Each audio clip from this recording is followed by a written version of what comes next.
Maytag's Optimal Dose Dispenser automatically adds the proper amount of detergent at the appropriate time for up to 8 cycles.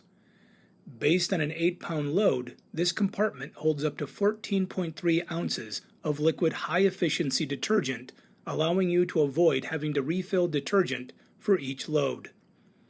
The washing machine will determine how much detergent to add from the Optimal Dose Dispenser based on selected concentration settings, detected load size, indicated soil level, and cycle selected. Heavy soil selection will increase the amount of detergent dispensed.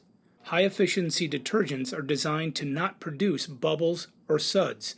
The consumer may not necessarily see bubbles or suds, but the machine is still effectively washing the clothes.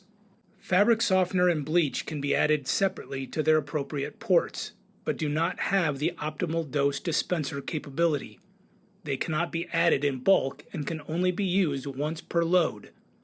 Fabric softener and bleach must be added to each cycle you wish to use them.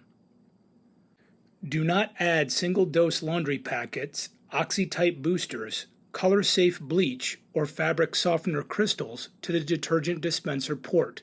They will not dispense correctly. The optimal dose dispenser cannot be disabled. If the consumer wishes to use a different detergent or no detergent in their cycles, the dispenser must be emptied of the current detergent. The optimal dose dispenser functions only with liquid detergents. The consumer should not add extra liquid detergent, pods, powder detergent to the tub drum if there is already detergent in the dispenser, so as to avoid an oversuds condition. Before adding any pods or packets to the tub, check if your optimal dispenser drawer already has detergent in it. This machine will always dispense detergent from the optimal dispenser drawer for every wash cycle.